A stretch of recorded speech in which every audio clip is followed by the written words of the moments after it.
When Buck Rollins rode into Richmond with a saddlebag full of gold and a face carved by Confederate shrapnel, he never imagined he'd spend his fortune on a woman who'd already sold her soul to the highest bidder. The autumn of 1867 painted Virginia in shades of rust and ruin. Buck's horse picked its way through streets where grand mansions stood like broken teeth, their columns cracked, their gardens choked with weeds that had once been prize-winning roses. The war had ended 2 years past, but its ghost lingered in every shuttered window, every for sale sign nailed to wrought iron gates. With trembling hands, he'd come to Richmond for one reason: to find Sterling Beauregard's daughter. The letter, in his breast pocket, creased from 100 readings, bore the desperate scrawl of a dying man. Buck, old friend, if you're reading this, I'm gone. Find my Delilah. She's in trouble. The kind that follows pretty girls with famous names and empty purses. Use what's in the bank. Save her from herself. Sterling had saved Buck's life at Gettysburg, dragging him from a ditch while Yankee bullets whistled overhead like the screams of dying horses. The jagged scar that split Buck's left cheek from ear to jaw was a small price for breathing another day, though the nightmares came free. Now Sterling was dead, consumption claiming what the war couldn't, and Buck carried the weight of an unpaid debt heavier than any gold in his saddlebags. The journey from his Texas ranch had taken 3 weeks, each mile eastward bringing him deeper into a world he'd tried to forget. Richmond wasn't just a city. It was a wound that wouldn't heal, a place where memories walked the streets like restless spirits. The Beauregard mansion squatted on Monument Avenue like a dying aristocrat, its once white columns gray with neglect and streaked with rust stains that looked like dried tears. Buck tied his horse to a hitching post that leaned at a drunken angle and approached the front door, his boots echoing against marble steps worn smooth by generations of proud feet. You could almost smell the ghosts of magnolia blossoms and mint juleps, now replaced by the mustiness of decay and lost dreams. Before he could knock, the door swung open with a creak that seemed to whisper secrets. "You're either a bill collector or an answer to prayer," said the woman framed in the doorway. "Given my luck, I'm guessing the former." Buck's breath caught in his throat like a trapped bird. Delilah Montgomery. She'd taken her mother's maiden name. He'd heard, stood before him in a dress that had seen better days, its blue silk faded, but her bearing still regal as a queen in exile. Auburn hair caught the afternoon light like burnished copper, and green eyes studied him with the wariness of a cornered fox who'd learned that kindness could be more dangerous than cruelty. "Miss Montgomery," he said, touching his hat brim with fingers that suddenly felt clumsy. "Name's Buck Rollins. I was a friend of your father's." Something flickered across her face. Pain, perhaps, or relief, maybe both dancing together in the shadows of her expression. "Papa mentioned you in his letters. The cowboy who wouldn't die." Her gaze lingered on his scar, not with pity but with recognition, as if she understood that some wounds never truly heal. "I see the stories were true. I'm sorry for your loss. Ma'am, Sterling was a good man. The best I ever knew." She stepped aside, gesturing him into a parlor where dust motes danced in shafts of sunlight like golden snow. The furniture was quality mahogany, but the silver candlesticks were gone, and pale rectangles on the wallpaper showed where paintings once hung. Family portraits sold to pay for another month's survival. "You can drop the pleasantries, Mr. Rollins. If you're here, it's because Papa told you I'm in trouble."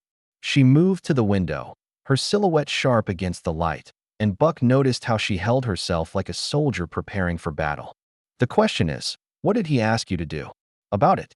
Buck pulled out the letter, unfolding it with careful hands as if it were made of butterfly wings. "He said you might need help. Financial help." A bitter laugh escaped her, sharp enough to cut glass. "Financial help? Is that what he called it?"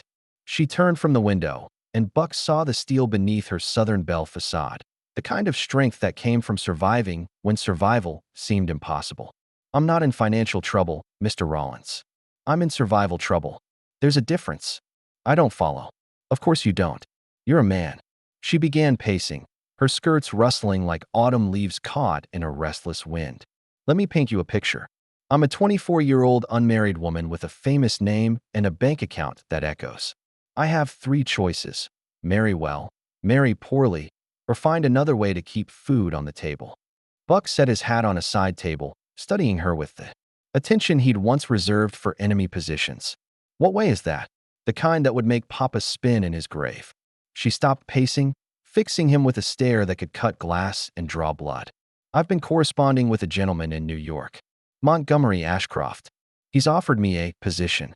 The way she said position made Buck's stomach tighten like a fist. What kind of position? The kind where a woman's reputation is currency. And I've got just enough left to make the transaction worthwhile. Her voice was steady, but Buck caught the tremor in her hands, the same shake he'd seen in soldiers before their first battle. He's sending his man, Boone Cassidy, to collect me next week. The arrangements are already made. Buck felt the familiar heat of anger rising in his chest, the same fury that had carried him through a dozen battles and twice as many nightmares. Your father asked me to help you. That's what I aim to do. Help me what? Become a kept woman in Manhattan? Or starve with dignity in Richmond? She laughed, but there was no humor in it, only the hollow sound of dreams dying. You can't save someone who's already made their choice, Mr. Rollins. Maybe I can. Buck reached into his jacket, pulling out a bank draft that represented everything Sterling had saved. This is for $10,000. Sterling's money, left in trust for you. It should be enough to what? Buy me a year? 2. Delilah stared at the paper as if it were a snake coiled to strike. You don't understand. I don't just need money. I need protection. There are men in this town who know I'm desperate, who've been circling like vultures waiting for carrion. At least with Ashcroft, I'll be one man's problem instead of every man's. Opportunity. The words hit Buck like a physical blow, reminding him of field hospitals and the sounds wounded men made when hope finally left them. He'd ridden into Richmond thinking he could throw money at the problem and ride away with his debt to Sterling paid. Instead, he'd found a woman as trapped as any prisoner of war, fighting a battle with weapons that couldn't win. There's got to be another way, he said, his voice rough with conviction. Is there? She moved closer, and Buck caught the scent of lavender and desperation, a combination that seemed to summarize everything the war had stolen. Tell me, Mr. Rollins, what? Do you know about being a woman alone in this world? What do you know about the choices we make when all our choices are bad ones? Buck had no answer. He'd faced Confederate charges and Yankee cannon, but the look in Delilah Montgomery's eyes was more dangerous than any battlefield because it was the look of someone who'd already surrendered. Outside, a carriage rolled past, its wheels grinding against cobblestones like bones being crushed. The sound seemed to wake something in Delilah's expression, a flicker of fear quickly suppressed, but not quickly enough. You should go, she said quietly, backing toward the window as if preparing to flee. Before he sees you here. Before who? Sees me. But the answer came in the form of heavy footsteps on the front porch, followed by 3 sharp knocks that echoed through the house like gunshots, deliberate, demanding, and somehow final. What visitor could inspire such fear in a woman who'd already sold her future to survive? The door opened before the 3rd knock finished echoing, revealing a man who seemed to fill the frame like a storm cloud. Clay Dobson stood well over 6 feet, with shoulders broad enough to block out the sun and eyes the color of winter ice. His expensive suit couldn't hide the predator underneath, the way he moved with deliberate precision, the slight bulge beneath his left arm that spoke of a concealed weapon. Miss Montgomery, he said, his voice smooth as aged whiskey but twice as dangerous. I trust you're prepared for tomorrow's journey? Delilah's face went pale as fresh snow. Tomorrow? But you said, plans changed, darling. Mr. Ashcroft's eager to make your acquaintance. His gaze swept the room, lingering on Buck with the interest of a hawk spotting prey. And who might this be? Buck stepped forward, his hand instinctively moving toward his gun belt. Buck Rollins, friend of the family. Is that so? Clay's smile was all teeth and no warmth. Funny, Miss Montgomery never mentioned having any friends left in Richmond. Most folks with sense cleared out after the unpleasantness. I'm not from Richmond, Buck said, matching the man's stare. I'm from Texas. Texas. Clay rolled the word around his mouth like he was tasting something bitter. Long way to come for a social call. What brings you to our fair city, Mr. Rollins? Before Buck could answer, Delilah stepped between them like a woman walking into gunfire. Mr. Dobson, surely we can discuss the travel arrangements tomorrow. I have guests, no. Clay's voice cut through her words like a blade. You have visitors. There's a difference. And visitors don't stay long in houses where the rent's 3 months overdue. The words hit Delilah like a physical blow. Buck watched her shoulders straighten, watched her chin lift in defiance even as her hands trembled. Here was a woman who'd learned to stand tall while the world crumbled around her. The rent will be paid, she said quietly. Will it now? Clay moved further into the room, and Buck caught the scent of cologne and menace. Because I had an interesting conversation with your landlord this morning. Seems you've been making promises you can't keep. I said it would be paid. With what? Your charming personality. Clay laughed, but the sound held no humor. Face facts, darling. You're broke. Your daddy's dead. Your mama's family won't speak to you. And in about 12 hours, you'll be on a train to New York where a certain gentleman is waiting to make you his companion. Buck felt something cold settle in his stomach. Companion? Oh, did she not mention the details? Clay's smile widened. Mr. Ashcroft is a businessman. He collects beautiful things. Art, jewelry, women. Miss Montgomery here is going to be his newest acquisition. Ain't that right, sweetheart? That's enough, Buck said, his voice carrying the authority of a man who'd commanded troops under fire. Clay turned to him with lazy interest. Enough? Friend, we haven't even gotten started. You see, Miss Montgomery signed a contract. A binding agreement. She accepted Mr. Ashcroft's generous advance payment, and now she's obligated to fulfill her end of the bargain. What advance payment? Buck looked at Delilah, who wouldn't meet his eyes. Show him, darling, Clay said softly. Show him the necklace. Delilah's hand flew to her throat, where a choker of pearls and diamonds caught the afternoon light. Even Buck, who knew little about jewelry, could see it was worth a fortune. I had to, she whispered. The creditors were coming. They were going to take the house, everything. I had no choice. There's always a choice, Buck said, but even as he spoke the words, he knew how hollow they sounded. Is there? Clay moved closer to Delilah, and Buck saw her flinch. Tell him about the other gifts, sweetheart. The dress, the shoes, the train tickets. Mr. Ashcroft's been very generous with his investments. You mean his purchases, Buck said, his hand now resting openly on his gun, but Clay noticed the gesture and chuckled. Easy there, cowboy. No need for unpleasantness. This is simply a business transaction. Miss Montgomery needed money. Mr. Ashcroft needed companionship. Everyone wins. Everyone except her. Now that's where you're wrong.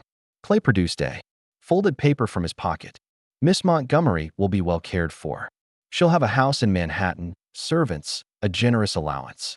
All she has to do is be available when Mr. Ashcroft requires her presence. The contract. Buck could see it in Clay's hands, could imagine the words that bound Delilah to a fate worse than death. Sterling's daughter, reduced to a bought woman in a gilded cage. What if she changed her mind? Buck asked. Oh, she can't do that. Clay's voice turned cold. You see, Mr. Ashcroft doesn't like to be disappointed. And I don't like to disappoint Mr. Ashcroft. Bad things happen to people who disappoint him. The threat hung in the air like gunsmoke. Buck felt the familiar tightness in his chest, the same feeling he'd had before every battle. The knowledge that violence was coming, whether he wanted it or not. Miss Montgomery, he said, never taking his eyes off Clay. Would you step outside for a moment? I'd like to have a word with Mr. Dobson. No, Delilah said quickly. No, I won't leave you alone with him. The lady's smart, Clay said. She knows what happens to men who get between me and my work. Buck smiled, and for the first time since entering the house, he felt like himself again. Mister, I've been shot at by better men than you. I've been charged by cavalry and shelled by artillery. You don't scare me. Maybe I should. Maybe you should try. The silence stretched between them like a taut wire. Buck could hear Delilah's shallow breathing, could sense her terror, but he kept his focus on Clay. The man was dangerous, no doubt about it, but Buck had learned to read killers during the war. Clay was the type who preferred to work from the shadows, who relied on intimidation and surprise. Gentlemen, Delilah said, her voice steady despite the fear in her eyes, please. There's no need for violence. Mr. Dobson, I'll be ready tomorrow. As agreed. See that you are, Clay said, but his attention remained fixed on Buck. And Mr. Rollins? I suggest you conclude your business here and head back to Texas. Richmond's not a healthy place for cowboys. He moved toward the door, then paused. Oh, and Miss Montgomery? Don't pack too much. Mr. Ashcroft prefers to choose his lady's wardrobe himself. Something about personal taste. The door closed behind him with a soft click, but the menace lingered in the room like smoke from a smothered fire. Buck turned to Delilah, who had sunk into a chair as if her legs could no longer support her. How much did you take from him? $5,000, she whispered. Plus the jewelry, the clothes. It might be $8,000 altogether. I can cover that. It's not about the money anymore. She looked up at him with eyes that held. Too much knowledge. Clay wasn't lying. Men who cross Montgomery Ashcroft tend to disappear. And the women? She shuddered. The women wish they had. Buck knelt beside her chair, his scarred face gentle despite the fury burning in his chest. What if I told you there was another way? What way? Marry me. The words hung in the air between them like a bridge across an impossible chasm. Could a marriage of convenience become something more, or would it only paint a bigger target on both their backs? The silence that followed Buck's proposal stretched like the moment before lightning strikes. Delilah stared at him with eyes that seemed to hold the weight of the world. Her lips parted as if she couldn't quite believe what she'd heard. Mary, you, she whispered, her voice barely audible above the distant sounds of Richmond's wounded streets. You don't even know me. I know enough. Buck remained kneeling beside her chair, his calloused hands steady on the armrests. I know you're Sterling's daughter. I know you're brave enough to face down a man like Clay Dobson. And I know you deserve better than what Ashcroft's offering. Marriage isn't a business transaction, Mr. Rollins. Isn't it? Buck's smile held no bitterness, only a sad understanding. Maybe not in fairy tales, but in the real world, sometimes it's the only transaction that matters. Delilah rose from her chair, moving to the window where late afternoon shadows painted the room in shades of gold and amber. You're talking about a marriage of convenience, a legal arrangement to protect me from my creditors. I'm talking about a partnership, Buck said, standing to face her. I've got a ranch in Texas. Good land, cattle, a house that's seen better days but still keeps out the rain. It's not much, but it's honest work, honest life. And what would you get out of this arrangement? Her voice carried a note of skepticism that cut deeper than any blade. A wife who comes with debts and dangerous enemies? A woman who's already proven she makes poor choices? Buck moved closer, close enough to see the flecks of gold in her green eyes. Maybe I'd get a chance to honor a debt to your father. Maybe I'd get a partner who understands that life isn't always pretty, but it's worth fighting for. You're a fool, she said, but her voice lacked conviction. Probably. Buck reached into his jacket, pulling out a small velvet box. But I'm a fool with a ring. Delilah's breath caught as he opened the box, revealing a simple gold band set with a single emerald. This was my mother's, he said quietly. She died when I was 12, but she made me promise to give it to someone worthy. Someone who'd understand that love isn't always pretty words and perfect timing. Buck. Her voice broke on his name. I know it's not much compared to Ashcroft's diamonds, but it's honest. It's free. And it comes with a promise that no man will ever own you again. Outside, the sound of carriage wheels on cobblestones seemed to emphasize the urgency of their situation. Every moment they delayed gave Clay Dobson more time to prepare. More time to ensure Delilah's departure couldn't be prevented. Even if I said yes, Delilah said, her fingers hovering over the ring but not quite touching it. Clay won't just let me walk away. Neither will Ashcroft. They'll come after us. Let them come. Buck's voice carried the quiet confidence of a man who'd survived worse odds. I've got friends in Texas. Good men who know how to fight. And I've got something Clay doesn't. What's that? Nothing left to lose. Buck's scarred face was serious, but his eyes held a warmth that seemed to chase away the shadows. You're not the only one running from the past, Miss Montgomery. The difference is, I'm tired of running. A knock at the door interrupted them, not the harsh demand of Clay's earlier visit, but a gentle rap that spoke of civilization and courtesy. Delilah frowned, glancing at Buck with confusion. Expecting someone, he asked. No one calls on me anymore, she said, moving toward the door. Not since.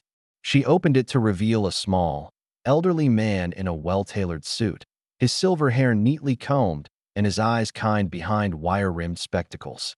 Miss Montgomery, he said, tipping his hat. I'm Judge Hank Redfern. I believe we need to talk. Buck's Hand moved instinctively toward his gun. About what? About the contract Miss Montgomery signed with Mr. Ashcroft, the judge said, his voice carrying the weight of authority, and about the legal complications that might arise from alternative arrangements. Delilah stepped back, allowing the judge to enter. I don't understand. Clay said the contract was binding. Mr. Dobson said many things. I'm sure, Judge Redfern replied, settling into a chair with the careful movements of a man who'd learned to choose his battles. But the law is rarely as simple as men like him would have you believe. You know Clay? Buck asked, still standing, still ready. I know his type, and I know Montgomery Ashcroft's reputation. The judge's eyes hardened. Which is why I'm here. To offer an alternative. What kind of alternative? Delilah asked. Judge Redfern pulled out a leather satchel, opening it to reveal several documents. I've been investigating Mr. Ashcroft's business dealings.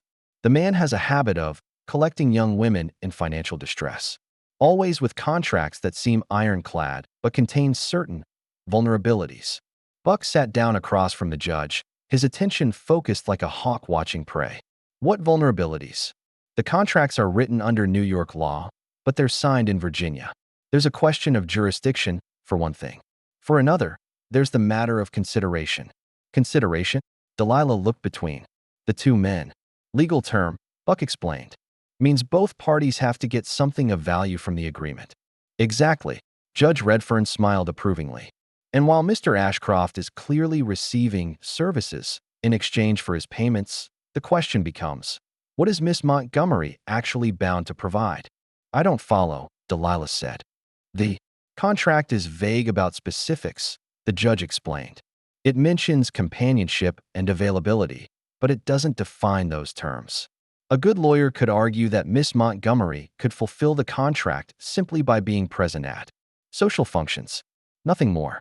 Buck felt a spark of hope ignite in his chest.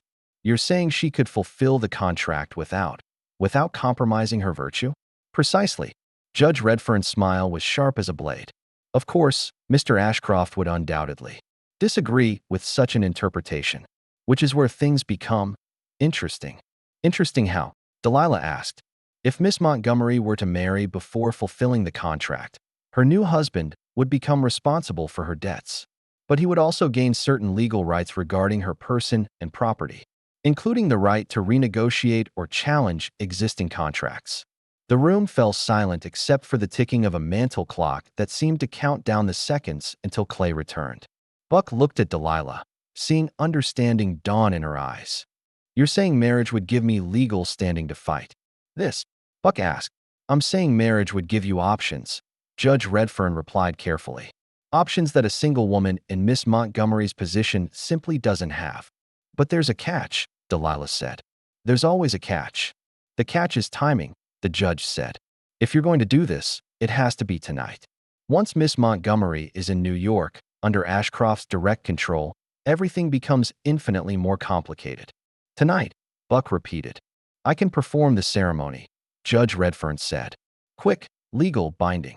But you'll need witnesses, and you'll need to be sure. Once you're married, there's no going back. You'll be in this together, for better or worse. Buck looked at Delilah, seeing fear and hope warring in her expression.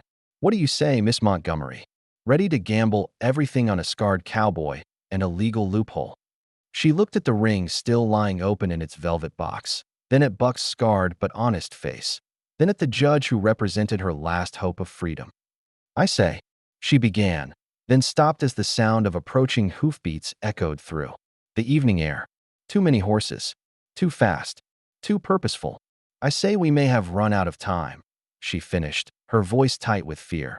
Had Clay discovered their plan, or was something even worse heading for the Beauregard mansion? The hoofbeats grew louder, accompanied by the harsh jingle of spurs and the creak of leather. Buck moved to the window, peering through the lace curtains at the street below. What he saw made his blood run cold. Clay Dobson sat astride a black stallion, flanked by 4 rough-looking men who had the unmistakable bearing of hired guns. Behind them, a closed carriage waited with its door open like a hungry mouth. How many? Judge Redfern asked, his voice steady despite the circumstances. 5 men. Armed. Buck's hand found his Colt, checking the cylinder with practiced ease. Plus whoever's in that carriage. Ashcroft, Delilah whispered, her face pale as morning frost. He came himself. He never does that unless. She couldn't finish the sentence. Unless what? Buck demanded. Unless he's very angry, Judge Redfern said quietly. Montgomery Ashcroft is a man who values control above all else. If he's here personally, it means he considers this situation a direct challenge to his authority. The front door rattled under a series of heavy blows. Clay's voice carried through the wood, deceptively casual. Miss Montgomery, I do believe. You're being impolite to your guests. Mr. Ashcroft's come a long way to see you. Buck positioned himself between Delilah and the door, his gun now drawn. Is there a back way out? Through the kitchen, she said, but her voice held no hope. But they'll have thought of that. Of course they will. Judge Redfern stood, straightening his jacket with calm dignity. Which is why we're not running. Judge, Buck said. With respect, now might not be the time for legal niceties. On the contrary, Mr. Rollins. Now is precisely the time. The old man moved toward the door with surprising confidence. Miss Montgomery, do you have your father's Bible? Yes, but get it. Quickly. He turned to Buck. And you, young man, do you take this woman to be your lawfully wedded wife? Buck stared at him. Now. Right now. Before I open that door. Judge Redfern's eyes blazed with determination. The moment you're married, everything changes. Ashcroft can't simply take another man's wife. Not without consequences he's not prepared to face. The pounding on the door grew more insistent. Miss Montgomery. Clay's voice carried a note of warning. Your patience is wearing thin, and so is ours. Delilah ran to a bookshelf, pulling out a worn leather Bible. Her hands shook as she opened it to the marriage ceremony, the pages yellow with age and marked with her father's careful notes. Do you, Buck Rollins, take this woman to be your lawfully wedded wife, to have and to hold, in sickness and in health, for richer or poorer, for better or worse, till death do you part? Buck looked at Delilah, seeing courage and desperation, warring in her green eyes. I do. Do you, Delilah Montgomery, take this man to be your lawfully wedded husband, to have and to hold, in sickness and in health, for richer or poorer, for better or worse, till death do you part? I. The door shuddered under a tremendous blow. Wood splintered. Tom was running out. I do, Delilah said, her voice strong despite the chaos. By the power vested in me by the Commonwealth of Virginia, I now pronounce you husband and wife. Judge Redfern snapped the Bible shut. You may kiss the bride. Quickly, Buck's lips found Delilah's just as the front door exploded inward. The kiss was brief but fierce, tasting of desperation and promise. When they broke apart, both were breathing hard. Clay Dobson filled the doorway, his face dark with rage. Behind him, his men spread out with military precision, hands resting on their guns. Well, what have we here? A wedding, Judge Redfern said mildly. Congratulations are in order, I believe. Wedding. Clay's laugh was harsh as winter. Wind. You think a handful of words can change anything? Miss Montgomery belongs to Mr. Ashcroft. Contract signed, money paid. Mrs. Rollins, Judge Redfern corrected. And I'm afraid the law disagrees with your assessment. A new voice spoke from the doorway, cultured and cold. Does it indeed? Montgomery Ashcroft entered like a prince surveying his domain.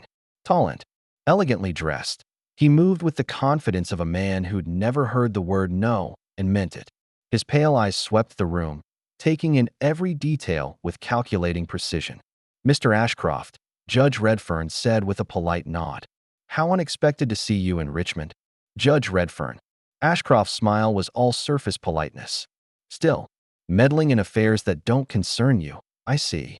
Marriage ceremonies are very much my concern, sir.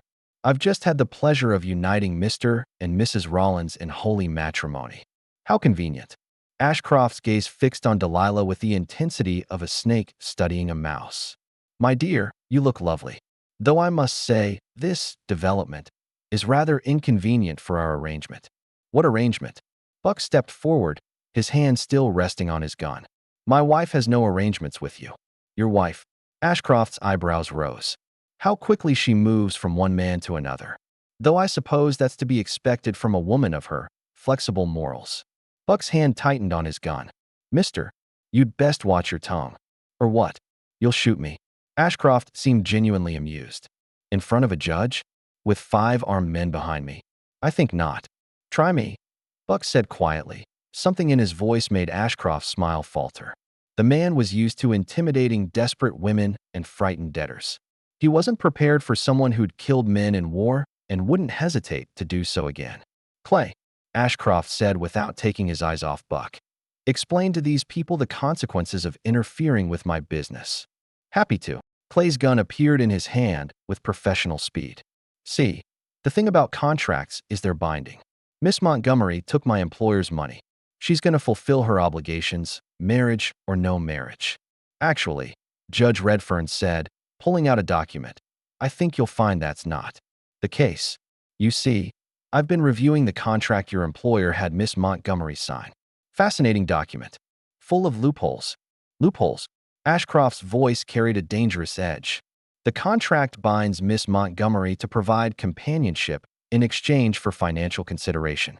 But Miss Montgomery no longer exists, legally speaking. She's now Mrs. Rollins. And Mrs. Rollins never signed anything. Legal technicality, Clay snarled. The law is built on technicalities, Judge Redfern replied. But if you prefer a more direct approach, there's also the matter of the marriage debt law. When a woman marries, her husband assumes responsibility for her debts, including the right to renegotiate or discharge them. Buck pulled out his bank draft, the paper that represented Sterling's life savings. How much does my wife owe you? $8,000, Ashcroft said, his eyes never leaving the draft. Plus interest. Plus damages for breach of contract. $10,000, Buck said, extending the paper. Take it and leave. Tonight. You think you can buy me off? Ashcroft's voice was silk over steel. This isn't about money anymore, Mr. Rollins. This is about respect. About the consequences of crossing me. Then maybe, Buck said, his drawl becoming more pronounced. It's time you learned what happens when you cross a Texan. The room erupted into chaos. Clay's gun swung toward Buck, but the cowboy was already moving, his Colt clearing leather with deadly precision. The sound of gunfire shattered the evening calm, and through the gun smoke and shouting, one truth became crystal clear. Some debts could only be paid in blood in a room full of desperate people with loaded guns, who would be left standing when the smoke cleared. The gunfight lasted 30 seconds that felt like 30 years. Buck's first shot took Clay center mass, the man's expensive suit blooming red as he stumbled backward. The second shot shattered the hand of the gunman to Clay's left, sending his weapon spinning across the floor. Judge Redfern, moving with surprising agility for his age, had dove behind the piano, pulling Delilah with him as bullets chewed splinters from the mahogany. But it was Ashcroft who surprised everyone. Instead of cowering or calling for help, the elegant man from New York pulled a derringer from his vest and put a bullet through the window behind Buck's head. His pale eyes blazed with a fury that spoke of a man unaccustomed to being defied. Enough. His voice cut through the chaos like a blade. Stand down, all of you. The remaining gunmen hesitated, caught between their employer's orders and their survival instincts. Buck kept his Colt trained on Ashcroft, his finger steady on the trigger. This ends now, Buck said, his voice carrying the authority of a man who'd commanded troops in battle. You take your men and leave. Tonight. And you. Never come back. Do you know who I am? Ashcroft's voice was silk over steel. I own half the politicians in New York. I have judges on my payroll. I could have you arrested, tried, and hanged within a month. Maybe, Buck said. But you'd be dead, and that's a poor consolation. Clay groaned from where he lay bleeding. On the Persian rug, his hand pressed to his chest. Boss, he wheezed, we need to get out of here. Law's coming. As if summoned by his words, the distant sound of running footsteps echoed through the streets. Someone had reported the gunfire. Richmond's understaffed police force was finally responding to Ashcroft's eyes darted between Buck's unwavering gun and the approaching sounds of authority.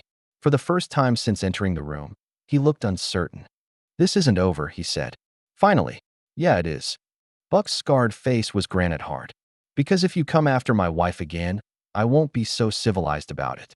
And I've got friends in Texas who feel the same way about men who hurt women. Judge Redfern emerged from behind the piano, his silver hair disheveled but his dignity intact. Mr. Ashcroft, I suggest you take your wounded and leave. The authorities will want explanations, and I doubt yours will be satisfactory. You think the law will protect you? Ashcroft's laugh was bitter. I have resources you can't imagine. Maybe, the judge said mildly. But I have something you don't. What's that? The truth. Judge Redfern pulled out a small device that made Ashcroft's face go pale. This is a phonograph recorder. Edison's latest invention. It's been running since you entered this room. Every word, every threat, every admission of conspiracy. All recorded for posterity. The color drained from Ashcroft's face. You can't. I can. And I will. Unless, of course, you'd prefer to end this matter here and now. The judge's smile was sharp as a blade. Walk away, Mr. Ashcroft. Take your men, your contracts, and your threats, and never darken Virginia's soil again. For a long moment, the room was silent except for Clay's labored breathing and the growing sounds of approaching law enforcement. Then Ashcroft straightened his jacket and nodded to his remaining men. Help Clay to the carriage, he said quietly. We're leaving. Boss, one of the gunmen said. What about the contract? The money. Write it off as a business expense, Ashcroft said, his voice hollow. Some investments simply don't pay dividends. They helped Clay to his feet, the wounded man leaving a trail of blood across the hardwood floor. As they reached the door, Ashcroft turned back one final time. You've won this battle, Mr. Rollins. But the war is over, Buck said firmly. Don't make me remind you again. Ashcroft's pale eyes lingered on Delilah, who had risen from behind the piano and now stood beside her new husband.